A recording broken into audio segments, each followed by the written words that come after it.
نحمده ونصلي على رسوله الكريم اما بعد فاعوذ بالله من الشيطان الرجيم بسم الله الرحمن الرحيم رب اشرح لي صدري ويسر لي امري واحلل عقدة من لساني يفقهوا قولي اذهب الى فرعون انه طغى.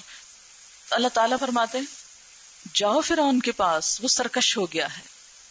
فرعون جیسا کہ آپ جانتے ہیں کہ قبطیوں کے بادشاہ کا نام تھا، بلکہ ٹائٹل تھا، لقب تھا، جس کا معنی تھا سورج دیوتا کی اولاد. قال موسیٰ علیہ السلام نے کہا رب اشرح لی صدری ویسر لی امری واحلل عقدۃ من لسانی یفقہوا قولی. اے میرے رب میرا سینہ کھول دے، میرا سینہ کھول دے، شرح صدر کر دے. شرح صدر اس کیفیت کا نام ہے کہ جس میں انسان کسی بات کے ہر پہلو کا احاطہ بھی کرے اور اس پر یقین بھی ہو اس کو کہ جو کچھ میں سمجھ رہا ہوں اور کہہ رہا ہوں وہ بالکل سچ ہے، درست ہے. رب اشرح لی صدری، سینہ کھلے گا تو ہدایت اندر جائے گی نا، اور کھلے گا تو دوسروں کو بتا سکیں گے نا. اس لیے تبلیغ کرنے کے لیے شرح صدر ہونا دونوں اعتبار سے نہایت ضروری. سینہ کھلے گا تو بات اندر جائے گی، بند رہا ضیقا حرجا کانما یصعد الی السماء تو کچھ سمجھ نہیں آئے گا. جب کوئی آیت سمجھ نہیں آتی، کوئی بات سمجھ نہیں آتی، گھبراہٹ طاری ہونے لگتی ہے، اس کو ٹیسٹ میں کیسے لکھیں گے؟ تو موسیٰ علیہ السلام کو ٹیسٹ کی نہیں فکر تھی، ان کو فکر یہ پڑ گئی کہ فرعون کے پاس جانا ہے اور اسے جا کے بات بتانی ہے. تو اللہ پہلے تو مجھے خود اچھی طرح سمجھ میں آ جائے، اور پھر مجھے یہ کیفیت بھی دے، یہ طاقت دے کہ جو میں فرعون کو بتاؤں وہ پورے یقین اور کانفیڈنس کے ساتھ اور واضح طور پر بتا سکوں. کیونکہ جو شخص اپنے نقطۂ نظر کو جتنا سچا سمجھتا ہو اس کی بات میں اتنی ہی قوت آ جاتی، اتنا ہی یقین آ جاتا ہے، اتنا ہی اچھے طریقے سے آگے بتا سکتا ہے. اور ایک شخص جس کو خود ہی بات نہیں پتا چلی، سمجھ ہی نہیں آئی کہ کیا کہا جا رہا ہے، تو وہ جب کسی کو بتائے گا تو اس کو کچھ پتا نہیں چلے گا، وہ بس آئیں بائیں شائیں کرے گا. اس لیے ہر مبلغ کے لیے، ہر داعی حق کے لیے، ہر طالب علم دین کے لیے اس آیت کا پڑھنا نہایت ضروری ہے. رب اشرح لی صدری. اور شرح کس کو کہتے ہیں؟ ڈائسیکشن کو کہتے ہیں.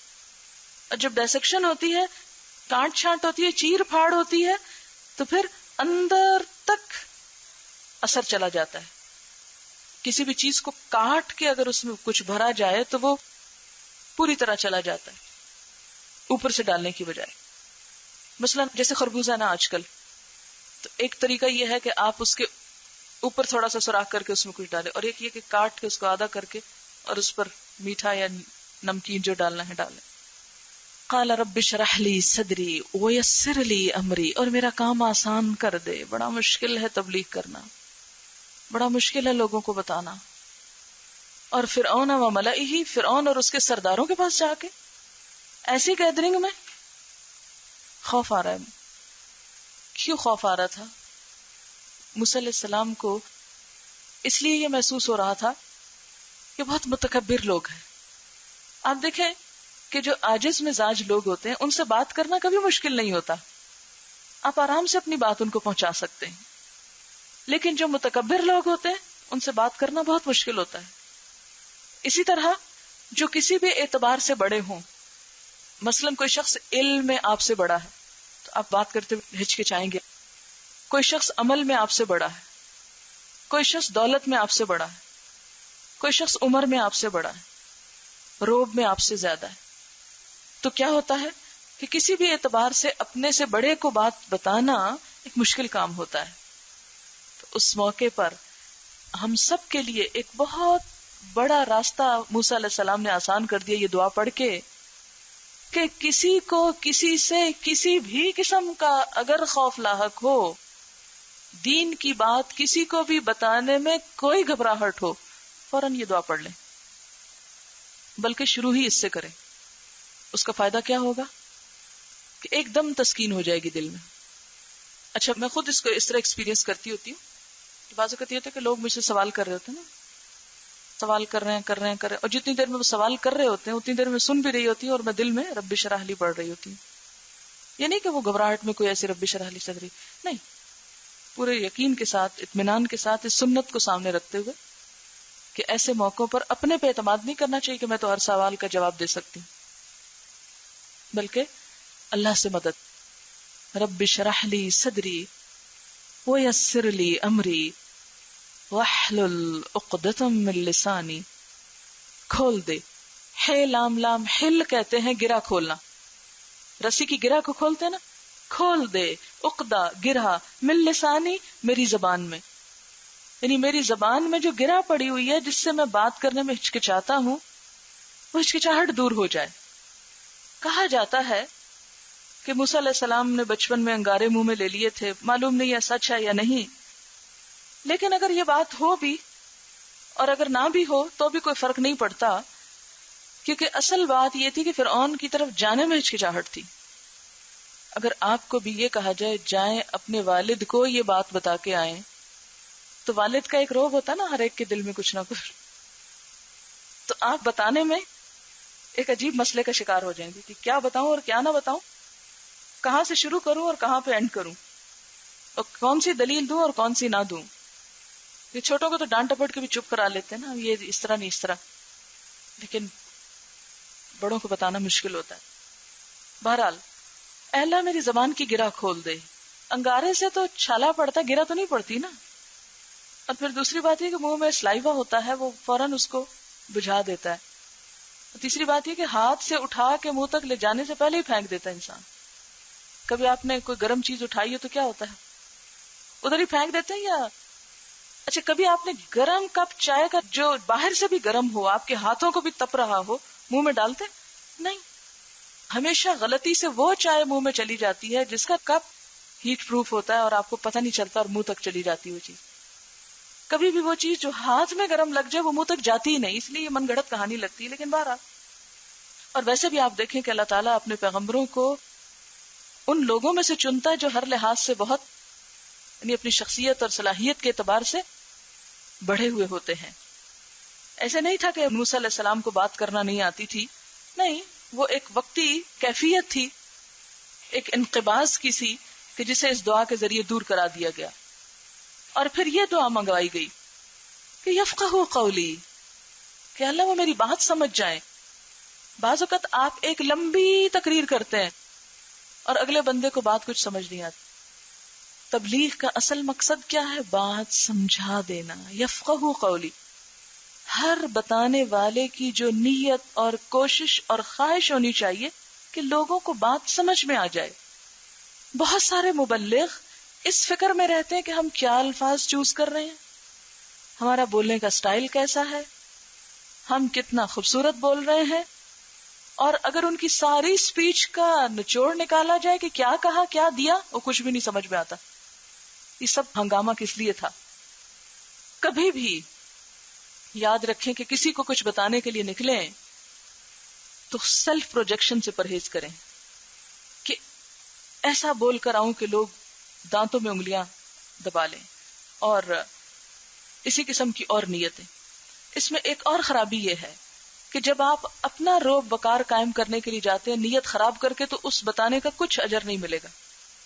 یعنی اگر آپ بتا اس لیے رہے ہیں کہ لوگ تالیاں بجائیں آپ کے لیے اور خوش ہوں، اور آپ کو ایک بہت بڑا اسکالر سمجھیں اور ایک بہت بڑی ہستی سمجھیں اور آپ کی بڑی عزت کریں اور آپ کی واہ واہ ہو جائے اور آپ کی تعریفیں ہو جائیں، اگر یہ نیت لے کے آپ کہیں بھی جا رہے ہیں تو خدا کے لیے پھر نہ ہی جائیں، پرہیز کریں جانے سے، کیونکہ ایسے کام کا کچھ بھی ثواب نہیں ملے گا بلکہ الٹا سزا ملے گی اس پر. دوسری بات یہ ہے کہ یہ نہ دیکھیں کہ آپ کو کیا کہا جا رہا ہے، یہ دیکھیں کہ آپ کیا سمجھا رہے ہیں. ورنہ اگر پیغمبر یہ دیکھتے نا کہ انہیں کیا کہا جا رہا ہے تو ایک پیغمبر بھی مسئلہ توحید نہ بیان کرتا. بعض اوقات بڑی نازک سچویشن ہوتی. آپ کو پتا ہے کہ جس گیدرنگ میں آپ بات کر رہے ہیں میجورٹی آپ کی ہم خیال نہیں ہے، آپ کے خلاف سوچتی ہے. اب ایسی مجلس میں ایک حق بات بتانا ایک نازک مسئلہ ہوتا ہے. کوئی شخص اپنی عقل، اپنے علم، اپنی خطابت کے سہارے نہیں سمجھا سکتا کسی کو کچھ. اس کے لیے ضروری ہے کہ وہ اللہ سے مدد مانگے اور ان الفاظ میں مدد مانگے: رب اشرح لی صدری ویسر لی امری واحلل عقدۃ من لسانی یفقہوا قولی. صرف اپنے لیے نہ مانگے، ان کے لیے بھی مانگے جن کی خیر خواہی کرنے وہ آیا ہے. اور یہ ہے اصل خیر خواہی. ایک شخص نکل رہا ہے اس لیے کہ سب میرے گرویدہ ہو جائیں، میرے پرستار ہو جائیں، میرے فین ہو جائیں. اور دوسرا کس لیے نکلا ہے؟ یفقہوا قولی، یہ بات سمجھ جائیں، جس کام کے لیے آیا ہوں وہ کام ہو جائے، جو مقصد لے کر آیا ہوں وہ مقصد پورا ہو جائے. یفقہوا قولی، یفقہوا قولی. اور جو لطف یفقہوا قولی میں ہے کہ جب لوگوں کی آنکھیں چمک اٹھتی ہیں، بات ان کی سمجھ میں آ جاتی، تو وہی ریوارڈ مل جاتا ہے. اور یہ اللہ کی طرف سے پھر ہوتا ہے. ایک وہ ہے جو آپ لینے جا رہے ہیں اور ایک وہ جو اللہ دے رہا ہے، ان دونوں میں فرق ہے. اور کیا مانگا؟ وَاجْعَل لِّي وَزِيرًا مِّنْ أَهْلِي، اور بنا دے میرا مددگار، میرا معاون. وزیر کا لفظ وزر سے ہے. وزر کس کو کہتے ہیں؟ بوجھ کو. وزیر فعیل کے وزن پر بمعنی فاعل یا مفعول، بوجھ اٹھانے والا. میرا وزیر بنا دے، من اہلی، میرے گھر والوں میں سے. ہارون اخی، ہارون میرے بھائی کو میرے ساتھ بھیج دے، مجھے مورل سپورٹ چاہیے. ظاہر ہے کہ انہوں نے موسیٰ علیہ السلام کو تو اٹھا کے نہیں لے جانا تھا، کیونکہ ایک اکیلا دو 11. جب انسان اکیلا کسی کام میں نکلتا ہے تو کچھ گھبراہٹ ہوتی ہے، جب دوسرا ساتھ ہوتا ہے تو پھر کیا ہوتا ہے؟ تسلی ہو جاتی ہے کہ خیر ہے، وہ بھی تو ساتھ ہے نا، میں اکیلا تو نہیں ہوں. تو موسیٰ علیہ السلام مدد طلب کرتے ہیں کہ یا اللہ میری مدد فرما میرے بھائی کے ذریعے. اچھا، یہاں پر آپ دیکھیں ایک بات آپ نوٹ کریں، موسیٰ علیہ السلام نے کوئی پیسے نہیں مانگے، کوئی اور مادی سپورٹ نہیں مانگی. ہمارے اندر ایک خیال یہ ہے کہ جب تک پیسہ نہیں ہوگا ہم دین کا کام نہیں کر سکتے. نبی صلی اللہ علیہ وسلم نے جب تبلیغ کا آغاز کیا تھا تو پیسے سے نہیں کیا تھا. پیسے کی ترتیب بعد میں آتی ہے، وہ ضرور ایک سبب ہے، مددگار ہے، ایک سپورٹ ہوتی ہے، اس سے انکار نہیں کر سکتے. اور اسے یہ نہیں کہہ سکتے کہ نہیں چاہیے، یہ نہیں کہا جا رہا ہے وہ نہیں چاہیے اللہ تعالیٰ، لیکن وہ مانگا نہیں، مانگا کچھ اور. ہم لوگ جب تبلیغ کرنے نکلتے ہیں تو سب سے پہلے کس چیز کی کمی دیکھتے ہیں؟ ہمارے کپڑے اچھے نہیں، ہمارے پاس تو گاڑی بھی نہیں، اور ہمارے پاس تو اچھی کتابیں بھی نہیں، لائبریری بھی کوئی نہیں، کیا کریں گے؟ اس لیے ہم تو تبلیغ کرنے کی ضرورت ہی نہیں. تبلیغ تو وہ کرتے ہیں جن کے پاس یہ اور یہ اور یہ اور یہ ہوتا ہے، جب ہے نہیں تو چھٹی، شیطان کامیاب ہو گیا. اللہ کا دین جذبوں سے، اخلاص سے، خیرخواہی کے ساتھ آگے بڑھتا ہے. ان ہتھیاروں کو اپنانے کی کوشش کریں. جب یہ آ جائیں گے تو ان خصوصیات کے اندر خود ایسی قوت ہے کہ باقی چیزیں سمٹتی آئیں گی آپ کی طرف، وہ خود چلی آئیں گی. گویا یہ چیزیں مل گئی تو کی مل گئی، جس کو بات کرنی آ گئی، جس کو میسج کنوے کرنا آ گیا، جس کے دل میں لوگوں کی خیرخواہی آ گئی، اس کو ایک بہت بڑی کی مل گئی دین کا کام کرنے کی. اس نے وہ دروازہ کھول لیا جس میں سب کچھ پھر آگے موجود ہے، جو چاہے اس میں سے نکال کے استعمال کر. ایک خزانہ ہاتھ آ گیا. ہم کیا چاہتے ہیں؟ دروازہ کھلے بغیر خزانہ ہمارے ہاتھ آ جائے. کام کرنے سے پہلے ہم مادی وسائل. 3-4 سال پہلے خاتون میرے پاس آئیں، انہوں نے بتایا کہ ان کے کوئی رشتہ دار ہیں تو وہ بہت بڑا دین کا کوئی پروجیکٹ بنا رہے ہیں اور کچھ کام کرنا چاہتے ہیں. تو انہوں نے مجھے کچھ پیمفلٹس دیے اور کہا کہ یہ ان کے پروجیکٹس ہیں. تو میں نے کہا کہ فی الحال وہ کیا کر رہے ہیں نا، دین کا کیا کام کر رہے ہیں؟ کہا کہ ابھی کچھ نہیں، ابھی صرف عمارت تعمیر کرانا چاہتے ہیں پہلے. میں نے کہا یہ آپ کیا کر رہی ہیں؟ پہلے تو ان کو چاہیے کہ وہ کام شروع کریں، عمارت بعد میں تعمیر کریں. مسجد نبوی بعد میں تعمیر ہوئی تھی نا، پہلے کام شروع ہوا تھا. اور ادھر بھی دار ارقم بعد میں طے ہوا تھا، پہلے انفرادی دعوت ہوئی تھی. اس کے کافی عرصے بعد پھر مجھے ملی. میں نے کہا ابھی کیا ہو رہا ہے؟ کہنے ابھی وہ فنڈ اکٹھا کر رہے ہیں اور بنا رہے ہیں. اور مجھ سے بھی وہ اس لیے آئی تھی یہ پوچھنے کہ آپ فنڈز کہاں سے لیتے ہیں, ہمیں کچھ ریسورسز بتا دیں, کیونکہ ہم بھی یہ چاہتے ہیں کہ یہ کام کر لیں. میں نے پھر ان کو وہی 4 سال بعد یہی بات سمجھانے کی کوشش کی کہ بات یہ ہے کہ آپ کام شروع کر دیں. اگر خدا نہ ہو, بزرگ خاتون تھی, میں نے کہا اگر خدا نہ خواستہ آپ کی زندگی میں یہ عمارت نہ بنی تو کیا کام ہوگا ہی نہیں. اور ہو سکتا ہے ہم بناتے بناتے خود چلے جائیں, عمارتیں پڑی رہ جائیں اور لوگ ہوں ہی نہ ان کو سنبھالنے والے, تو کیا کر رہے ہیں ہم. تو کام کی ہمیشہ ترتیب. کبھی آپ پہلے جگہوں کی تلاش میں نہ پھرے. بہت سارے میرے اسٹوڈنٹس یہ غلطی کرتے ہیں. جب میں ان سے ملتی ہوں پوچھتی ہوں کیا کر رہے, جگہ تلاش کریں. یہ کیا بات کر رہے ہو تم, کس چیز کی جگہ تلاش کر رہے ہیں؟ نہیں, کہیں کوئی کمرہ مل جائے, کوئی گھر مل جائے, کوئی کرایہ مل جائے, پھر ہم یہ شروع کرنا چاہتے ہیں. میں نے کہا نہیں, کام یہاں سے نہیں شروع کرو. سب سے پہلے ہیومن ریسورس تلاش کرو. کسی کے گھر میں بھی تمہیں بیٹھنے کی تھوڑی سی جگہ مل جائے گی, اور کوئی تو اپنے گھر بلا لو.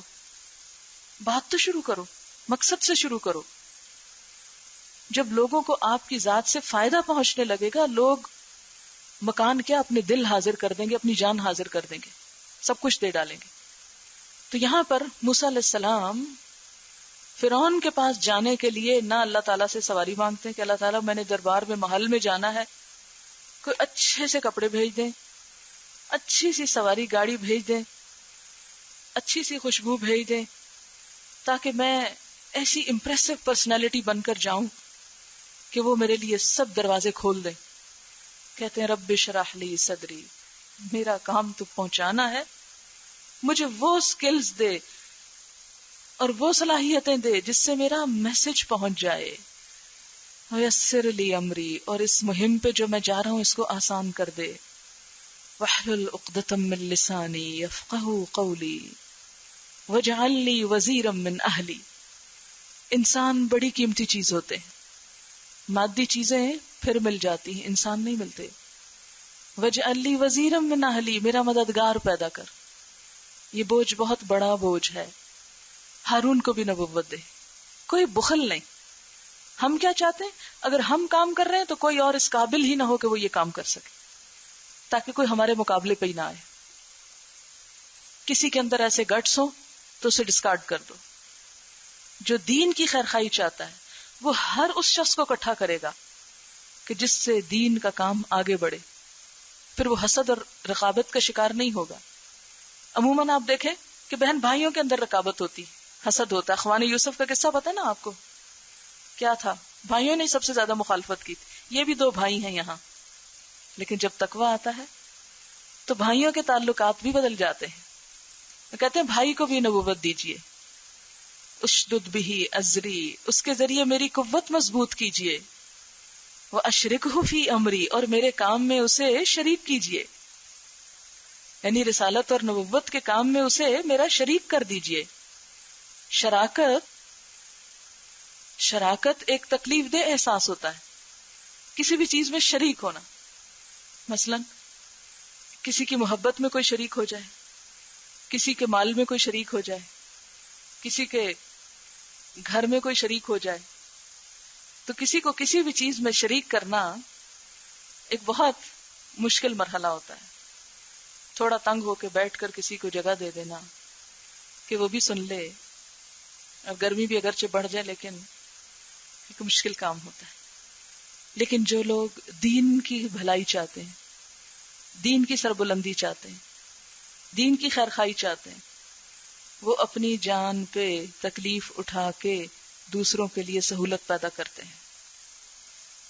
جیسے قرآن میں آتا نا, وَيُؤْثِرُونَ عَلَىٰ أَنفُسِهِمْ وَلَوْ كَانَ بِهِمْ خَصَاصَةٌ, وہ خود پر دوسروں کو ترجیح دیتے ہیں خواہ خود کتنے ہی بھوکے کیوں نہ ہو. ہے نا آپ سب کا امتحان, آپ سے کیا مزے سے کھلے کھلے بیٹھتے تھے, ٹھنڈی ہوا لیتے تھے.